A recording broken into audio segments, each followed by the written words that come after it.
prochaine année bi nga xam ni itam si daal di dema ni mbokk yi comme saa su ne ñu ngi koy daal di defee daal si ànd ki nga xam ne moo di Arfan daal di décrypté noo li nga xam ne moo di mbir yi si nu mu gën a yaatoo mais tout d'abord Arfan peut-être dañuy daal di wéyal fu ñu daal di nekkoon sànq le président Bassirou Diomaye Diakhar Faye gulet mu daal di addu jëmale si li nga xam ne moo di l'état des finances publiques fii Sénégal ki nga xam ne moo di le président jàpp na nag yëf yi xaw na doy wax trop ba daal si egg ba sax Arfan ñu ne dañuy amal li nga xam ne mooy wàllu digitalisation c'est des dépenses publiques maanaam lépp lu wadd ñu xam fu mu jëm parce que de plus en plus li nga xam ni itam ñu koy daal di gis nii ay koppar da nga koy dépenser foo xam ne war faa daal di war a mën a dema nii moom ki nga xam ne que moo di le président tey insisté si nu mu gën a yaatoo par rapport ak wàllu wuri mais enfin alors le président kaddu yi nga xam ni itam yëkki na ko sûrement dina def l'objet d'un débat que ni peut-être est-ce que dalal na xel yi en ce qui concerne jëm si wàllu koom gi président sax mu ngi koy affirmer que ni koom gi demeewul noonu parce que moo tax jamono ñu def seen kim kàttan bu bay contrôler lépp concrètement.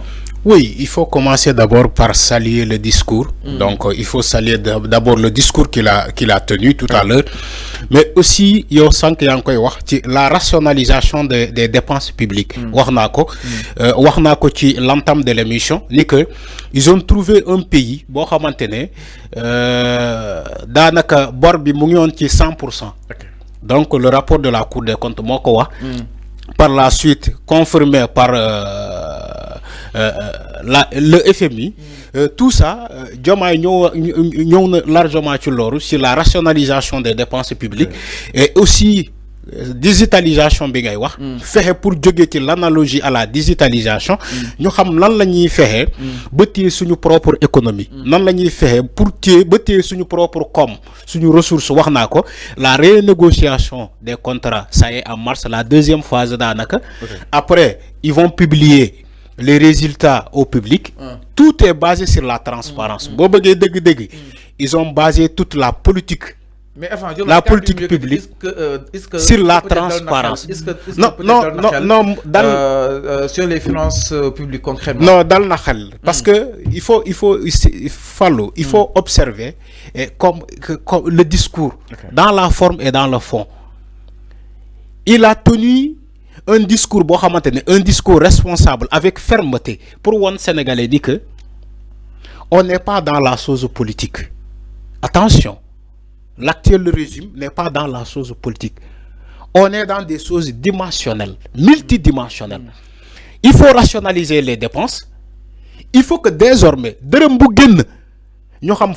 pourquoi changement bi non wax nañ ko même depuis cette campagne loolu lañ doon wax ni nga ko doon utiliser baaxul dama ne non loolu lañ ko doon wax maanaam Macky Sall nu mu ko doon non Macky Sall baaxul Macky Sall nu mu doon utiliser mais FMI lan la wax dafa nëbb bor bu tolluñ ci 7 milliards mu nëbb ko Sénégalais durant tous ces 2 mandats donc Diomaye bu mu ñëwee ils ont dit que ils ont trouvé un pays en ruine opposition bi ne déedéet loolu du dëgg par la suite rapport de la Cour des comptes génn ñoo xaw a confirmer ñoom lu ñu doon wax ñu ne ba tey du dëgg dañoo falsifier rapport bi il a fallu que FMI ñëw pour dëggal ni que effectivement liñ doon wax rapport bi lu mu bind amna pour que ñëpp d'accord sur ça donc le président de la République Bassirou Diomaye Faye bu ñëwee tey di jéem a dalal xel yi di naan désormais dinañu fexe dërëm bu génn ñu xam fan lañ ko dugal te aussi yamul ci loolu ils vont faire tout pour stabiliser l'économie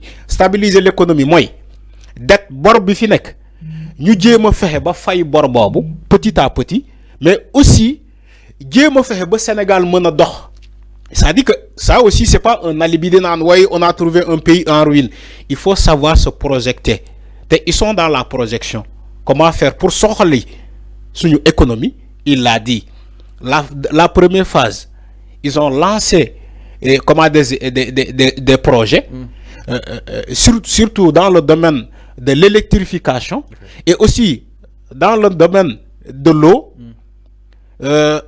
Lancer un projet bi surtout aussi ci domaine agriculture bi la création des coopératives wax nako Ousmane Sonko demoon na fi Koungheul lancer cette coopérative au niveau de Koungheul wax na ci domaine bobu le domaine de l'élevage ñëwoon na ci largement et aussi le BTP bi bo xamantene Sénégal dafa yorewoon les bailleurs là de l'argent l'état du Sénégal ñu ngi fay bor bobu l'État est déterminé à payer l'argent boo xamante ne état yore na ko le secteur du BTP. Okay. Il l'a dit. Donc c'est un discours. C'est un discours déterminant. Non rassurant. C'est un discours rassurant. À la fois déterminant et aussi rassurant. Il faut saluer le discours. Okay. Dans tous les points majeurs, le Sénégalais donne khar, il est revenu largement sur ces points-là. Donc il faut saluer le discours. Il faut saluer aussi des avancées significatives. Yo xamantene ñu koy def wañi nañu ceeb bi néna yamul ci lolu prochainement day am lu ñuy wañi. Il sait que Sénégalais lu leen soxal moy dundu gi moy ceeb gi moy électricité bi moy ndox bi. Donc wañi ceeb bi ken waru sé mer. Non waruñ sé mer dañoo wara applaudir. Quand on fait quelque chose de bien, okay, il faut applaudir. C'est ce que j'ai toujours dit. De la wañi dara. Tu peux rester dans le domaine de la politique. Fair play, non, de fair play. Il faut être reconnaissant. Okay. Il faut être reconnaissant par rapport aux chiffres. C'est des chiffres. Il s'agit des chiffres. On a avancé des chiffres. C'est du palpable, c'est du factuel. Alors. La réduction du prix, du riz, c'est du factuel. C'est pas de la politique. Les prix seront appliqués aujourd'hui. Je crois que suba wala tay suba lañ koy appliquer. Mais à partir de demain, ils vont appliquer les nouveaux tarifs de la diminution du riz. Il faut applaudir ça. Il ne faut pas être nihiliste. Même si nous faisons le bahul. Parfois, il faut savoir, il faut avoir cette grandeur-là de dire que oui, ils sont en train de travailler, ils sont en train de poser des jalons, ils sont en train de projeter vers le Sénégal futur. Il a dit, Sénégal, si nous voulons nous ngi fexé ba ñun ce Sénégal de rêve là bo xamantene ñun am nañu ko donte bu féké mënuñu ko ki mais nañ ko djégé ñu djégé Sénégal de rêve bobu. Je crois que le régime il est dans ça. Mais enfin tamit aussi sénégalais ñuy doon xat aussi sur l'emploi ak employabilité ñu def sen bilan 1 an yi xol ci lan lañ fi defagum exactement avant est-ce que sentez-nous réellement mais Fallou tu as écouté ce qu'il a dit. Ils vont prochainement recruter des enseignants vacataires. Non, mais c'est ça. Mais sur les jeunes enfants, ils vont, même si au niveau des jeunes, ils sont en train de recruter des enseignants. Plus de 9000 enseignants seront recrutés. Il l'a dit. L'État est en train de collaborer avec le secteur privé pour créer de l'emploi. C'est le secteur privé qui va faciliter la création de l'emploi. Il l'a dit.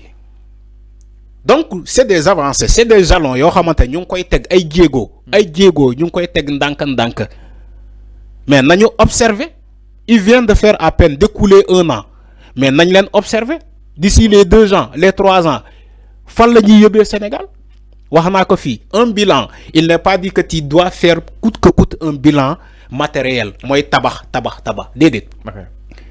Je crois que sénégalais lu leen gëna soxal moy un bilan immatériel. Moi manam sénégalais bu ne bu lambé poosam daj mën fa fekk dara sénégalais bu ne bu bëggee jënd kilo sucre wala kilo keb bu démé mu fekk fa réduction bo xamantene bu mengo ak poosam mu jënd ko mëna dundal jabootam lolu moy je crois que lolu moy la croissance. Mais il ne s'agit pas d'avoir des croissances à 2 chiffres comme Macky Sall nous a fait. Oui, on est atteint un croissant proportionnel à 2 chiffres. Bah, par les Sénégalais, dès qu'il y a une dole. Alors, mais enfin, nous aussi, à la force où nous avons transparence, aussi c'est important, nous avons la transparence, gestion, mais à la force nous avons